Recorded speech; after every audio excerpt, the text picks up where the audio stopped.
For a long time in my life, I felt like I've been living two different lives.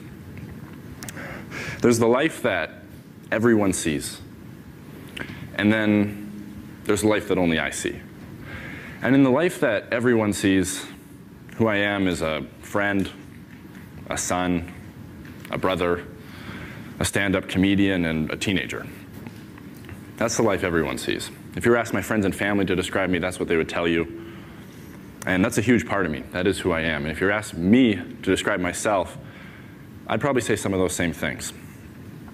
And I wouldn't be lying, but I wouldn't totally be telling you the truth either.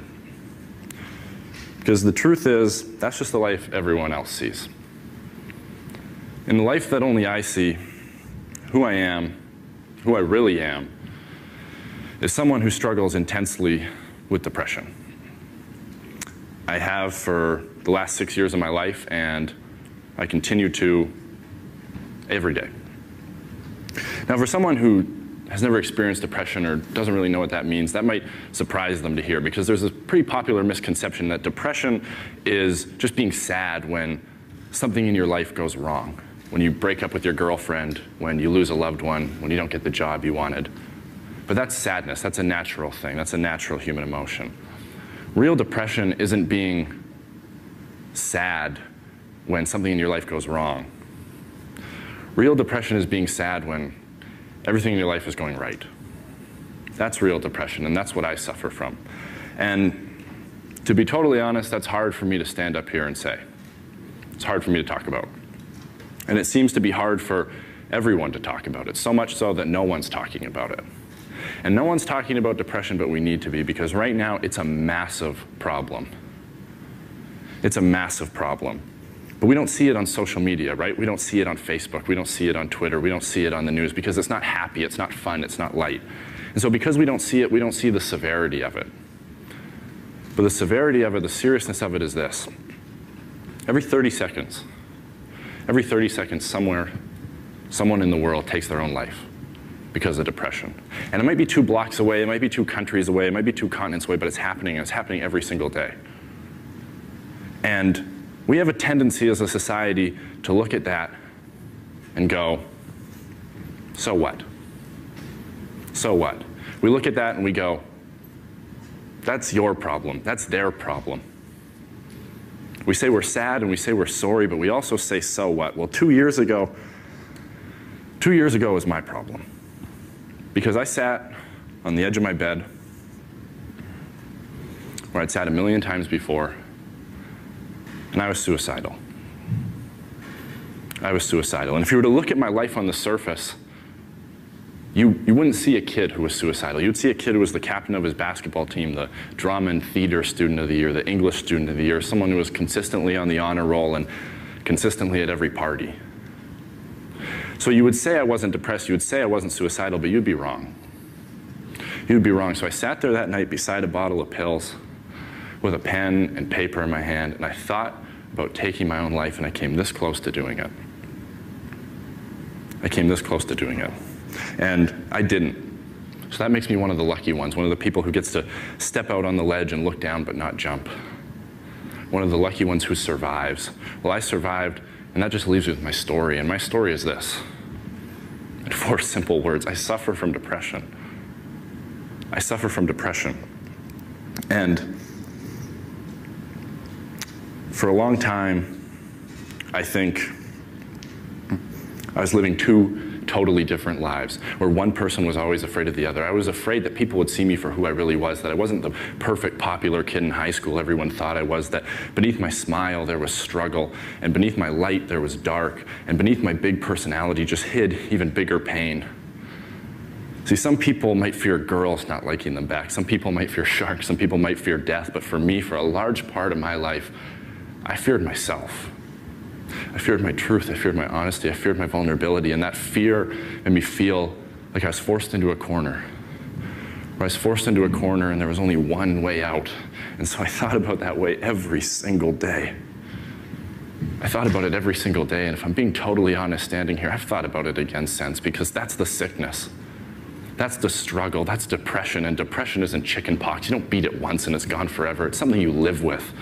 It's something you live in. It's the roommate you can't kick out. It's the voice you can't ignore. It's the feelings you can't seem to escape. And the scariest part is that after a while, you become numb to it. It becomes normal for you. And what you really fear the most isn't the suffering inside of you. It's the stigma inside of others. It's the shame. It's the embarrassment. It's the disapproving look on a friend's face. It's the whispers in the hallway that you're weak. It's the comments that you're crazy. That's what keeps you from getting help. That's what makes you hold it in and hide it.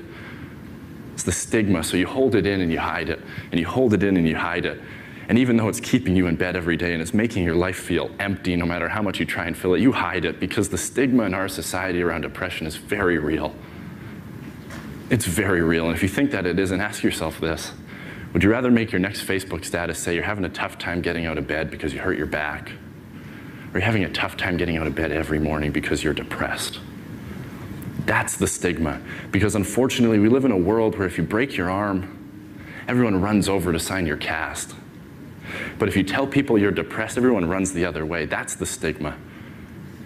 We are so accepting of any body part breaking down other than our brains. And that's ignorance.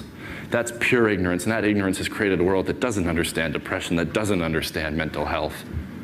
And that's ironic to me because depression is one of the best documented problems we have in the world, yet it's one of the least discussed. We just push it aside and put it in a corner and pretend it's not there and hope it'll fix itself. Well, it won't. It hasn't, and it's not going to, because that's wishful thinking. And wishful thinking isn't a game plan, it's procrastination, and we can't procrastinate on something this important. The first step in solving any problem is recognizing there is one. Well, we haven't done that. So we can't really expect to find an answer when we're still afraid of the question. And I don't know what the solution is. I wish I did, but I don't. But I think it has to start here. It has to start with me. It has to start with you. It has to start with the people who are suffering, the ones who are hidden in the shadows. We need to speak up and shatter the silence. We need to be the ones who are brave for what we believe in, because if there's one thing that I've come to realize, if there's one thing that I see as the biggest problem, it's not in building a world where we eliminate the ignorance of others. It's in building a world where we teach the acceptance of ourselves. We're okay with who we are, because when we get honest, we see that we all struggle and we all suffer, whether it's with this, whether it's with something else. We all know what it is to hurt. We all know what it is to have pain in our heart, and we all know how important it is to heal.